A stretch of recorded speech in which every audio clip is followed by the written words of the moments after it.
video kali ini saya akan menjelaskan tentang perencanaan dan pengembangan diri mengawali tahun 2025.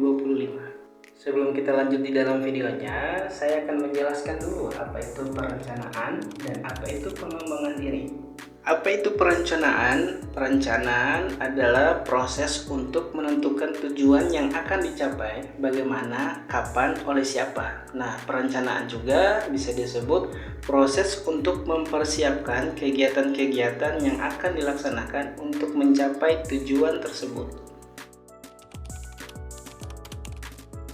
Menurut saya, perencanaan itu sangat penting. Kenapa? Karena dengan adanya perencanaan, kita bisa menentukan target yang jelas, spesifik di tahun 2025 yang membutuhkan refleksi diri yang mendalam. Ini melibatkan evaluasi terhadap pencapaian dan kegagalan di tahun sebelumnya, serta perencanaan strategi untuk mencapai impian di tahun 2025. Biar teman-teman tidak kebingungan, gimana caranya perencanaan strategi untuk mencapai impian di tahun 2025. Di sini saya sudah membuat 3 cara perencanaan untuk mencapai impian di tahun 2025. Poin pertama, teman-teman harus memiliki target jangka panjang di tahun 2025. Target jangka panjang itu, teman-teman harus memiliki impian yang spesifik, terukur, dapat dicapai, relevan, dan memiliki batasan waktu atau bisa disingkat dengan SMART. Manfaat dari teman-teman menentukan target jangka panjang: yang pertama, teman-teman bisa meningkatkan fokus dan motivasi. Yang kedua, membantu kalian memprioritaskan waktu. Yang ketiga, meningkatkan kemampuan untuk mencapai tujuan. Poin yang kedua, teman-teman membuat rencana dan aksi. Nah, teman-teman harus merancang langkah-langkah strategi untuk mencapai target. Nah, yang pertama, teman-teman harus pastikan rencana kalian itu fleksibel dan dapat disesuaikan. Yang kedua, libatkan orang terdekat dalam berproses. Yang ketiga, gunakan alat bantu seperti kalender, aplikasi, atau diagram. Yang keempat, tinjau dan perbaiki rencana secara berkala. Yang kelima, jangan lupa untuk memperhitungkan risiko dan konsekuensinya. Poin terakhir dari perencanaan yaitu pemantauan. Nah, di mana pemantauan ini kita harus memantau kemajuan dalam membuat rencana. Nah, dalam proses memantau itu ada namanya mengevaluasi kemajuan yang telah dicapai dalam mencapai tujuan yang kita inginkan. Manfaat dari memantau kemajuan: yang pertama, kita bisa meningkatkan kontrol atas rencana. Yang kedua, mengidentifikasi potensi hambatan. Yang ketiga, meningkatkan motivasi. Yang keempat, mengoptimalkan sumber daya. Yang kelima, meningkatkan kemampuan mencapai tujuan tersebut. Kita masuk di pembahasan terakhir tentang pengembangan diri.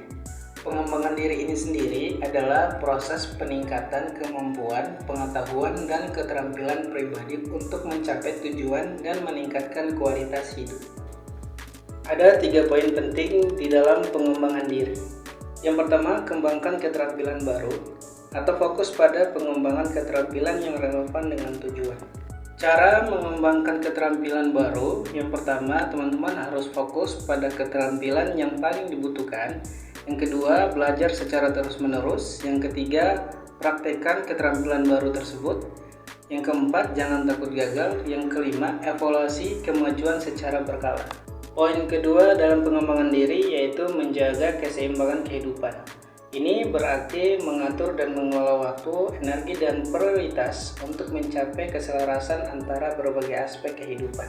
Aspek kehidupan yang dimaksud seperti kerjaan, karir, pekerjaan, keluarga, hubungan antara pasangan, anak, orang tua, dan saudara, sosial, hubungan antara teman, komunitas, dan masyarakat, di pribadi, pengembangan diri, dan hobi, di spiritual, keyakinan, nilai, dan makna kehidupan.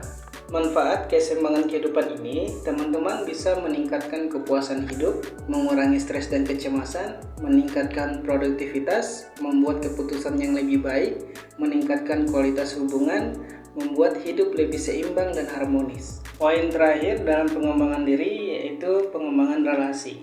Pengembangan relasi ini sendiri adalah proses membangun, memelihara, dan meningkatkan hubungan dengan orang lain, baik secara pribadi maupun profesional. Tujuan dari pengembangan relasi ini, teman-teman bisa meningkatkan komunikasi yang efektif, membangun kepercayaan, meningkatkan kerjasama dan kolaborasi, membuka peluang baru, dan meningkatkan kualitas hidup dan kepuasan. Di kesimpulan video kali ini, saya mengajak teman-teman bagaimana kita bisa memaksimalkan potensi diri kita jauh lebih baik daripada tahun-tahun sebelumnya.